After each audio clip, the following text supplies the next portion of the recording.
Ce sont des vagues humaines qui montent successivement à l'assaut des positions françaises. 23 000 soldats vietnamiens périssent dans la bataille.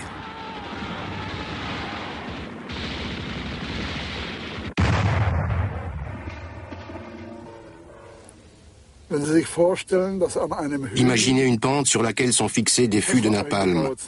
L'adversaire le sait. Il sait que quand il montera à l'assaut, on y mettra le feu. Et qu'alors ce sera comme une coulée de lave qui dévalera en engloutissant tout.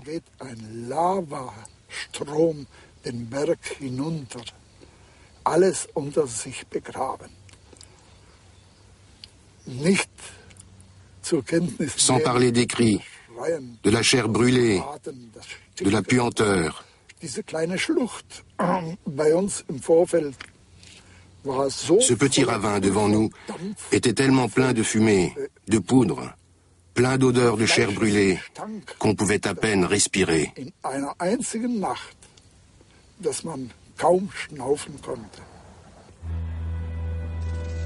Le combat fait rage pendant 57 jours et 57 nuits, avant que les défenseurs ne soient plus en mesure de repousser les assauts.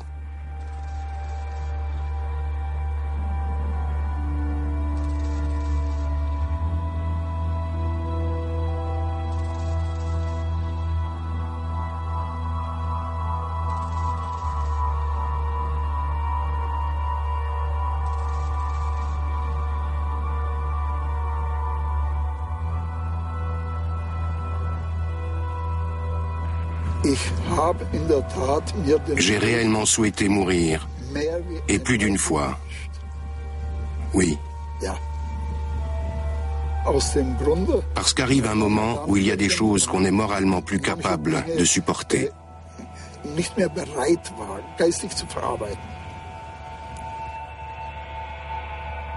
Le 7 mai 1954, après 5 mois et demi de siège, les troupes françaises se rendent. Dans les 6 bataillons de Légion qui ont tenu jusqu'au bout, il y avait 1600 Allemands. 7000 légionnaires entament une marche de plusieurs semaines vers la captivité. Ils ne seront que 2000 à en revenir.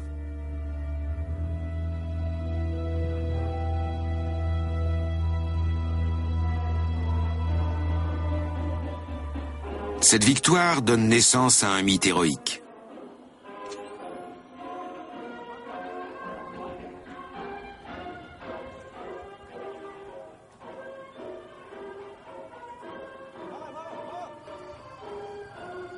C'est la première fois dans l'histoire des guerres coloniales qu'une puissance colonisatrice est contrainte par les armes à battre en retraite.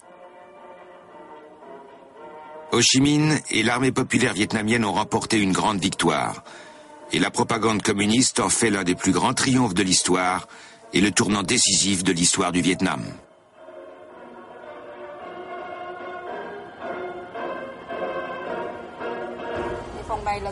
Dans cette salle, vous pouvez voir les grandes étapes du long chemin que fut le combat victorieux de l'armée vietnamienne. Cette photo montre Ho Chi Minh avant son retour à Hanoï en 1954. Là en bas, c'est la guerre de 9 ans contre les Français et la victoire de l'armée vietnamienne à Dien Bien Phu le 7 mai 1954. Sur cette photo, on voit Ho Chi Minh décorant les soldats victorieux. Les décorations remises par Ho Chi Minh étaient des étoiles rouges. Je suis là, à droite, et je salue. Là, c'est Wang Dang Nguyen. Il était sous-officier dans le commando d'assaut qui a obligé le général de Castries à se rendre.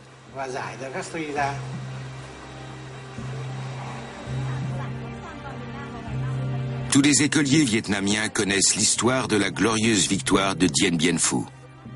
Les enfants lèvent des regards admiratifs vers ces héros vénérables. Et plus d'un rêverait d'avoir été là quand l'oncle Ho les félicitait.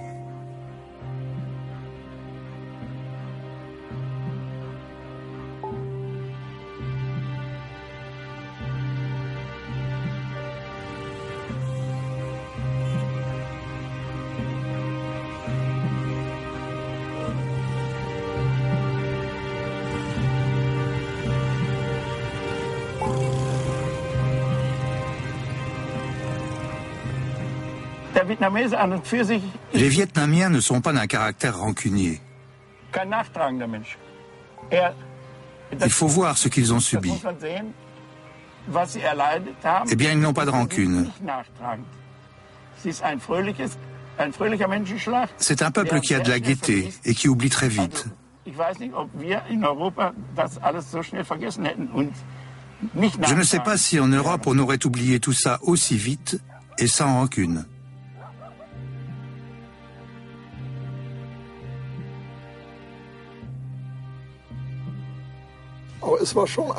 Ça a été un malheur pour beaucoup de revenir.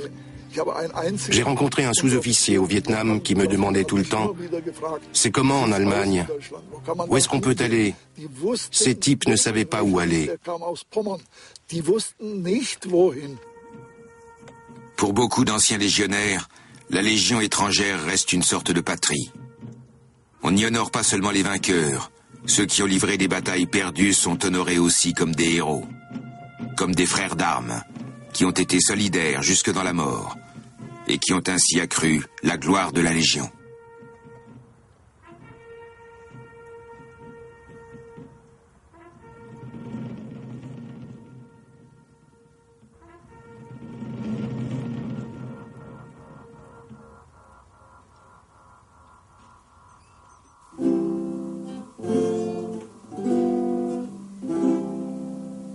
Heimatlos sind viele auf der Welt,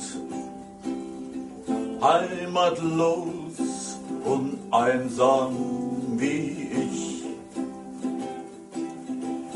Überall verdiene ich mein Geld, doch es wartet keiner auf mich. Keine Freunde, keine Liebe, wie es früher einmal war. Wie es früher einmal war.